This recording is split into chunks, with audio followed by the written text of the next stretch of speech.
तो जय हिंद आप सभी को। फर्स्ट टर्म का एग्ज़ाम सफलतापूर्वक कंप्लीट करने के लिए छोटा ही सही लेकिन बधाई हो।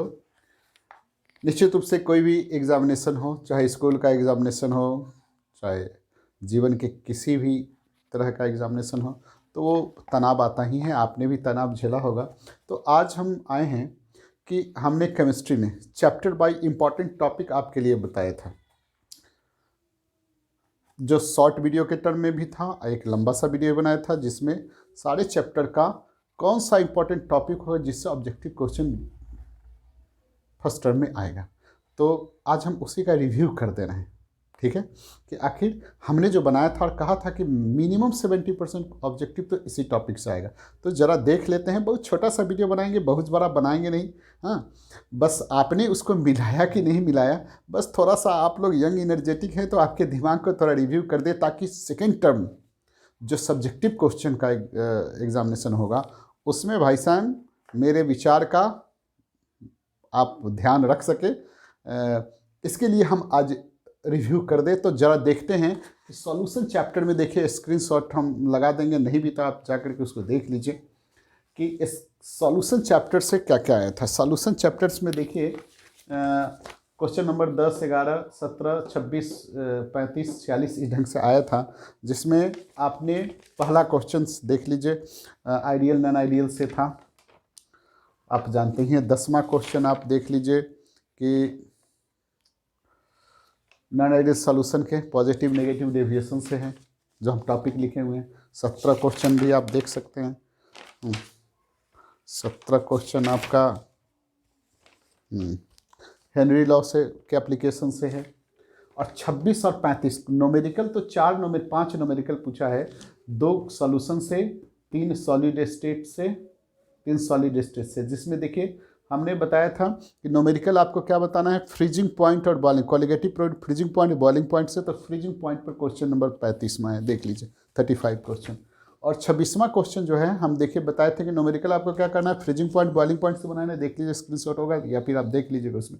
और दूसरा हेनरी लॉ पर थोड़ा आप देख लेना है। और लास्ट में नहीं तो जो एक्सप्रेसिंग कंसंट्रेशन सॉल्यूशन में फार्मूला बेस्ड मोल फ्रैक्शन पर क्वेश्चन है 26वां। तो नोमेरिकल इस दिन का। तो आप इसमें से 7 क्वेश्चन था, जिसमें 5 क्वेश्चन हमारे जो टॉपिक एसेस किए थे हम उस एस टॉपिक से, यानी उसी से रिलेटेड ये ऑब्जेक्टिव रहती है। सॉलिड स्टेट में यदि आप जाइए तो देखिए 2, 8, 11, 32 ऐसे ये जो नंबर है, इतने क्वेश्चन। अब प्रत्येक क्वेश्चन पर जाएंगे तो फिर 1 घंटा का वीडियो हो जाएगा। तो आप मिला लीजिए, देख लीजिएगा सर, ये सब कुछ तो सामने है। तो ये क्वेश्चन हमने जो बताया था टॉपिक उसी के आसपास है। तो जिसमें आप देख लीजिए कि क्वेश्चन नंबर 2 तो वो डिफेक्ट से है। क्वेश्चन नंबर 11 है। फिर क्वेश्चन नंबर 32 देखिए, ये 32वां क्वेश्चन जो है आपका, 32 क्वेश्चन नंबर 32 देखिए, हम डेंसिटी पर बताए थे कि नोमेरिकल डेंसिटी पर आएगा, डेंसिटी पर है। 36 तो ये तो पैकिंग एफिशिएंसी है। पैकिंग एफिशिएंसी का हमने तो देखिएगा उसमें खुद लिखे हुए हैं कि कितना कितना पैकिंग एफिशिएंसी होगा, उसको आपको याद रखना है, उसी से है। 38 को 6 है 8 में, तो 48वां भी उसी ढंग से है। आप पी ब्लॉक में देखेंगे तो पी ब्लॉक में हमने लिखा है कि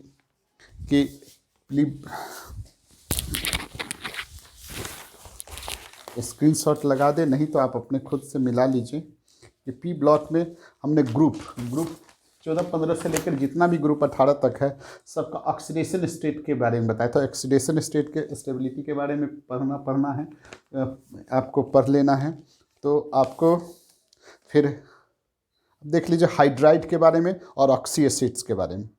ऑक्सी एसिड सल्फर और फास्फोरस के बारे में बोलते हैं, इंटर हैलोजन कंपाउंड और कुछ ये सब। तो देख लीजिए क्वेश्चन नंबर 7 है, 7 स्टेबिलिटी से रिलेटेड है। 3, ये 3 क्या है, ऑक्सी एसिड और सल्फर से है। 13 क्वेश्चन, ये रिएक्शन ऑफ कंपाउंड में बोले थे, कंपाउंड का कोई कंपाउंड का मोस्ट इंपॉर्टेंट रिएक्शन है, उससे है।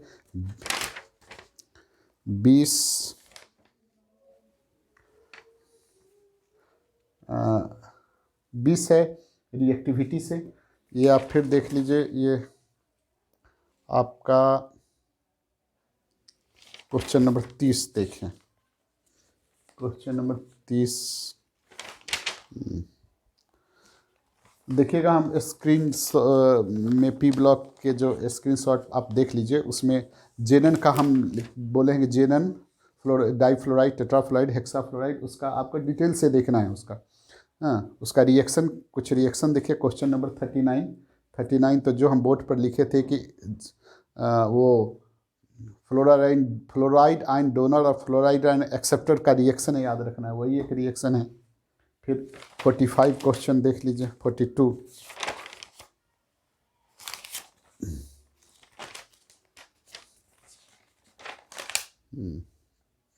42 वही सबसे पूरे का कलेक्शन है।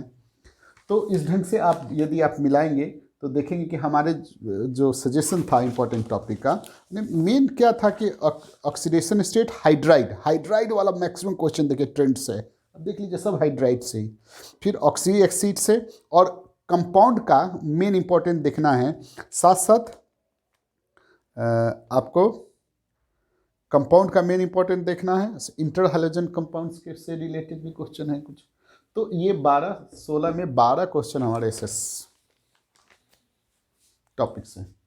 फिर वैसे आप अल्कोहल फिनॉल में जाएंगे। अल्कोहल फिनॉल में यदि आप देखिए तो अल्कोहल फिनॉल में भी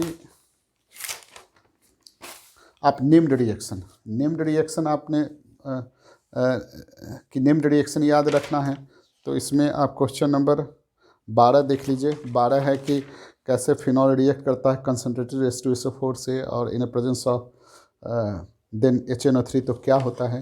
तो आप इसमें देख लीजिए, अल्कोहल फिनॉल में हमने कहा था कि सब नेम्ड रिएक्शन नोमेनक्लेचर देखना है। इलेक्ट्रोफिलिक सब्स्टिट्यूशन रिएक्शन फिनॉल का ब्रोमिनेशन और हैलोजनेशन, तो ब्रोमिनेशन से है वो, है ना। कॉल्वेज रिएक्शन राइमेटामाइन से। फिर आपका ये क्वेश्चन है